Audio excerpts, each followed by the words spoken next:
Hello बच्चों, कैसे हैं आप सब। आज का हमारा टॉपिक है difference between prokaryotic and eukaryotic cells.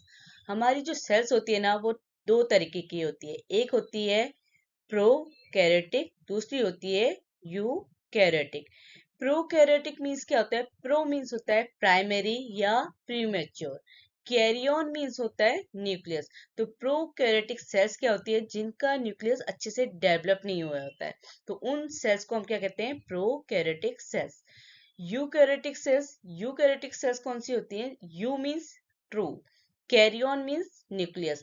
तो जिन सेल्स का क्या होता है, न्यूक्लियस अच्छे से डेवलप हो जाता है या जिनमें ट्रू न्यूक्लियस मिलता है, उन सेल्स को हम क्या कहते हैं? Eukaryotic cells. तो आज के टॉपिक पे हम बात करेंगे यूकैरियोटिक एंड प्रोकैरियोटिक सेल्स के बीच के अंतर को, डिफरेंस को। तो सबसे पहला जो डिफरेंस है वो क्या है? Cell nucleus. क्योंकि हम जो सेल का टाइप बताते हैं वो किसके बेस पे बताते हैं? न्यूक्लियस के स्ट्रक्चर के बेस में। कि न्यूक्लियस में क्या है कि अगर वो अच्छे से डेवलप नहीं हुआ है तो वो सेल्स क्या है? प्रोकैरियोटिक। और अगर उसका न्यूक्लियस क्या है? अच्छे से डेवलप है, ट्रू न्यूक्लियस उसमें प्रेजेंट है, तो उन सेल्स को हम क्या कहते हैं? Eukaryotic cells. तो पहला डिफरेंस है सेल न्यूक्लियस। तो प्रोकैरियोटिक सेल्स में क्या होता है? ट्रू न्यूक्लियस अब्सेंट होता है। हमारा प्रोकैरियोटिक सेल्स का जो जेनेटिक मटेरियल है वो कहाँ पे प्रेजेंट होता है? न्यूक्लियोइड रीजन में। जबकि हमारी यूकैरियोटिक सेल्स का जो न्यूक्लियस होता है वो क्या होता है? True nucleus. क्योंकि यूकैरियोटिक मीन्स ही क्या होता है? True nucleus. इसका यूकैरियोटिक सेल्स का जो जेनेटिक मटेरियल है वो न्यूक्लियर मेम्ब्रेन में एनक्लोज्ड रहता है। जो हमारी यूकैरियोटिक सेल्स में है उसका न्यूक्लियस क्या होगा? जैसे यहाँ क्या होती है हमारी एनिमल सेल्स, प्लांट सेल्स में क्या होती है? यूकैरियोटिक सेल्स होती है। तो इनका जो न्यूक्लियस है वो क्या होता है? मेम्ब्रेन बाउंड होता है। इस तरीके से सेंटर में, एनिमल सेल्स में सेंटर में मिलता है हमारा न्यूक्लियस। तो ये क्या होता है? जो न्यूक्लियस होता है वो मेम्ब्रेन बाउंड रहता है। उसी में क्या होता है? हमारा जो भी जेनेटिक मटेरियल है, डीएनए, आरएनए, वो न्यूक्लियर मेम्ब्रेन के अंदर एनक्लोज्ड रहता है। तो ठीक है, प्रोकैरियोटिक सेल्स में क्या होता है? ट्रू न्यूक्लियस अब्सेंट रहता है। यूकैरियोटिक सेल्स में ट्रू न्यूक्लियस प्रेजेंट होता है। सेकंड जो डिफरेंस है वो क्या है? Membrane bound organelle. जो हमारी प्रोकैरियोटिक सेल्स होती हैं उनमें जो मेम्ब्रेन बाउंड ऑर्गेनेल है, जैसे mitochondria, endoplasmic reticulum, Golgi apparatus, ये जितने भी हमारे सेलुलर ऑर्गेनेल होते हैं, इनका ये क्या होते हैं? प्रोकैरियोटिक सेल्स में मेम्ब्रेन बाउंड ऑर्गेनेल अब्सेंट होते हैं। यूकैरियोटिक सेल्स में जितने भी हमारे सेलुलर ऑर्गेनेल होते हैं वो सब क्या होते हैं? मेम्ब्रेन बाउंड होते हैं। ठीक है। तीसरा डिफरेंस है साइज। हमारी जो प्रोकैरियोटिक सेल्स हैं उनका साइज क्या होता है? बहुत छोटा होता है। वो क्या होता है? Approx 1 to 5 micrometre. जबकि यूकैरियोटिक सेल्स की जो सेल्स होती हैं वो क्या होती है? लार्ज और मोर कॉम्प्लेक्स। उनकी क्या रेंज है हमारे यूकैरियोटिक सेल्स की? 10 to 100 माइक्रोमीटर। तो कितना डिफरेंस है? प्रोकैरियोटिक में साइज कितना है? 1 to 5 माइक्रोमीटर। यूकैरियोटिक में कितने हैं? 10 to 100 माइक्रोमीटर। तो ये है हमारा थर्ड डिफरेंस। फोर्थ डिफरेंस है जेनेटिक मटेरियल का। तो हमारी प्रोकैरियोटिक सेल्स में क्या होता है? पहला तो ये है कि उसमें जो जेनेटिक मटेरियल है वो क्या होता है? सिंगल होता है। दूसरा कि उसमें जो डीएनए होता है वो, उसका शेप क्या होता है? सर्कुलर होता है। जबकि यूकैरियोटिक सेल्स में क्या होता है? हमारे डीएनए लीनियर होते हैं।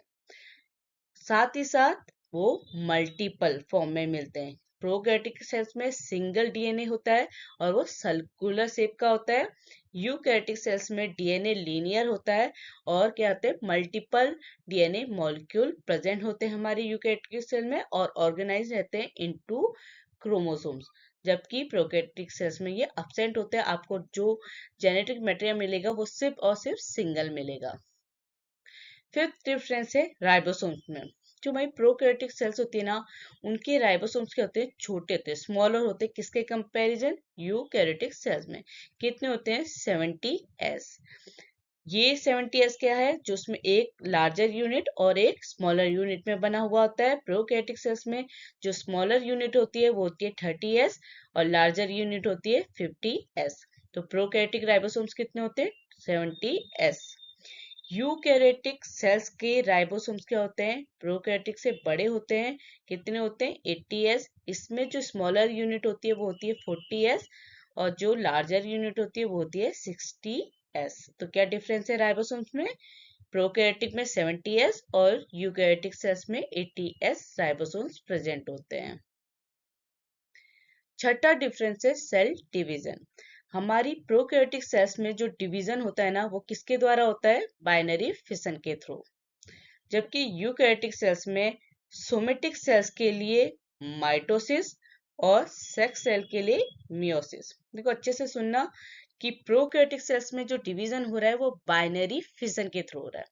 यूकैरियोटिक में भी डिवीजन किसके थ्रू हो रहा है? जो हमारी सोमेटिक सेल्स होंगी उनमें तो माइटोसिस के थ्रू होगा, और सेक्स सेल में मियोसिस के through.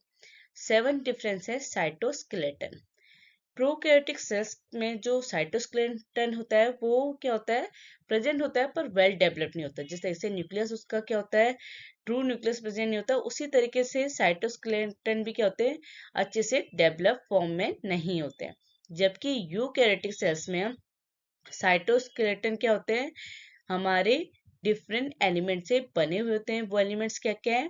Microtubules, microfilaments and intermediate filaments. अगर आपको साइटोस्केलेटन समझना है तो मैंने अपने प्रीवियस वीडियो में साइटोस्केलेटन को अच्छे से एक्सप्लेन किया है। ठीक है, तो प्रोकैरियोटिक सेल्स में साइटोस्केलेटन वेल डेवलप्ड फॉर्म में नहीं मिलते। यूकैरियोटिक सेल्स में क्या होते हैं? वो 3 तरीके के elements, microtubules, microfilaments and intermediate filament से बने हुए होते हैं। इनके एग्जाम्पल क्या है प्रोकैरियोटिक और यूकैरियोटिक के? प्रोकैरियोटिक सेल्स क्या कौन कौन सी होती हैं? Bacteria, archaea. ये क्या है? हमारे प्रोकैरियोटिक सेल्स जिसका न्यूक्लियस क्या होता है? अच्छे से डेवलप नहीं होता है। यूकैरियोटिक सेल्स कौन कौन सी होती है? Plant, animals, fungi, protist. तो इन सब ये सारी किसकी एग्जाम्पल है? हमारे यूकैरियोटिक सेल्स के। अब हम कुछ एमसीक्यू के थ्रू अपने इस टॉपिक को और बेहतर से समझेंगे। वीडियो अच्छा लगे तो लाइक कीजिएगा, चैनल को सब्सक्राइब जरूर कीजिएगा। चलो स्टार्ट करते हैं हम अपने एमसीक्यू। पहला क्वेश्चन है कि हमारी प्रोकैरियोटिक सेल्स का क्या एक पर्टिकुलर कैरेक्टरिस्टिक है, क्या उसकी एक विशेषता है? जितनी भी ऑप्शन है उसमें क्या है कि हमारी प्रोकैरियोटिक सेल्स में क्या होता है? मेम्ब्रेन बाउंड ऑर्गेनेल अब्सेंट होते हैं। तो सही जवाब है b, lack of membrane bound organelles. Second question है कि हमारी यूकैरियोटिक सेल्स के लिए कौन सा ऑर्गेनेल रिस्पॉन्सिबल होता है एनर्जी प्रोडक्शन के लिए? हमने अपनी जो प्रीवियस वीडियो में पढ़ा था कि हमारा माइटोकॉन्ड्रिया क्या होता है? रिस्पॉन्सिबल होता है एनर्जी प्रोडक्शन के लिए। तो सही ऑप्शन है बी, माइटोकॉन्ड्रिया। तीसरा क्वेश्चन है कि यूकैरियोटिक सेल्स में साइटोस्केलेटन का प्राइमरी फंक्शन क्या होता है? जो हमारी यूकैरियोटिक सेल्स होती हैं उसमें साइटोस्केलेटन क्या करते हैं? सेल को स्ट्रक्चर, सपोर्ट और शेप प्रोवाइड करते हैं। तो सही जवाब है b, structure, support and shape. चौथा क्वेश्चन है कि वो कौन सा सेल डिवीजन है जिसमें यूकैरियोटिक सेल्स क्या करती है? सेक्स सेल या गैमेट्स को प्रोड्यूस करती है। हमारी यूकैरियोटिक सेल्स में सेक्स सेल में जो सेल डिवीजन होता है किसके थ्रू होता है? मियोसिस के थ्रू। तो सही जवाब है सी, मियोसिस। पांचवा क्वेश्चन है कि यूकैरियोटिक राइबोसोम्स, ठीक है, किसकी बात करें? राइबोसोम्स की। उसका कैरेक्टरिस्टिक फीचर्स कौन से हैं? हमारी यूकैरियोटिक राइबोसोम्स होते हैं 80s और प्रोकैरियोटिक राइबोसोम्स होते हैं 70s। तो यहाँ पे किसके बारे में पूछा है? Eukaryotic ribosome. तो सही जवाब है सी, 80s।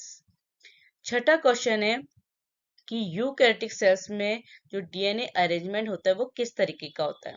प्रोकैरियोटिक सेल्स में हमारा जो डीएनए होता है वो क्या होता है? सर्कुलर होता है, और यूकैरियोटिक सेल्स में होता है लीनियर। तो सही जवाब है बी, लीनियर डीएनए।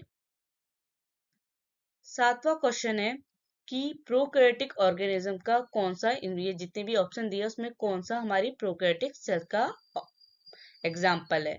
तो फर्स्ट ऑप्शन है ईस्ट, बी है अमीबा, सी है बैक्टीरिया, डी है मशरूम। तो हमको पता है कि प्रोकैरियोटिक ऑर्गेनिज्म क्या है? बैक्टीरिया। तो सही जवाब है सी, बैक्टीरिया। 8th क्वेश्चन है कि प्रोकैरियोटिक सेल्स में जो सेल डिवीजन होता है वो कौन सी प्राइमरी मेथड के थ्रू होता है। देखो जो हमारी प्रोकैरियोटिक सेल्स में है उसमें बाइनरी फिजन और बडिंग के थ्रू सेल डिवीजन होता है, पर जो प्राइमरी मेथड होती है, ठीक है, जो आप कह सकते हैं मेन मेथड होती है हमारी प्रोकैरियोटिक सेल्स में सेल डिवीजन के लिए, वो होती है बाइनरी फिजन। तो सही जवाब है सी, बाइनरी फिजन। 9वां क्वेश्चन है कि कौन सी जो हमारी सेल है जिसका साइज क्या होता है, जो स्मॉलर होता है और के कंपैरिजन। तो हमारी जो प्रोकैरियोटिक सेल्स है वो क्या होते हैं, हमारी यूकैरियोटिक सेल के कंपैरिजन के होते हैं छोटे, कितने 1 to 5 माइक्रोमीटर, और यूकैरियोटिक कितने होते हैं 10 to 100 माइक्रोमीटर।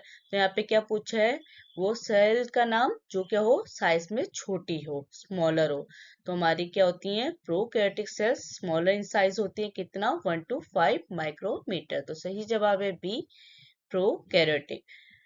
10वां क्वेश्चन है कि जो हमारी यूकैरियोटिक सेल्स और प्रोकैरियोटिक सेल्स है, अगर उनका हम कंपैरिजन करते हैं, जितने हमने डिफरेंस पढ़े, तो कौन सा डिस्टिंग्विश फीचर्स है जितने भी ऑप्शन दिए। तो पहला ऑप्शन क्या है, lack of genetic material, presence of cell wall, membrane bound organelle, circular DNA arrangement. तो हमारे हम कैसे बताते हैं कि जो प्रोकैरियोटिक और यूकैरियोटिक सेल्स है उसमें क्या जो मेन डिफरेंस है वो क्या है, मेम्ब्रेन बाउंड ऑर्गेनल, क्योंकि यूकैरियोटिक सेल्स में मेम्ब्रेन बाउंड ऑर्गेनल प्रेजेंट होते हैं, प्रोकैरियोटिक सेल्स में मेम्ब्रेन बाउंड ऑर्गेनल क्या होते हैं, एब्सेंट होते हैं। तो सही जवाब है सी, मेम्ब्रेन बाउंड ऑर्गेनल। वीडियो अच्छा लगी तो लाइक कीजिएगा, चैनल को सब्सक्राइब जरूर कीजिएगा। Thank you.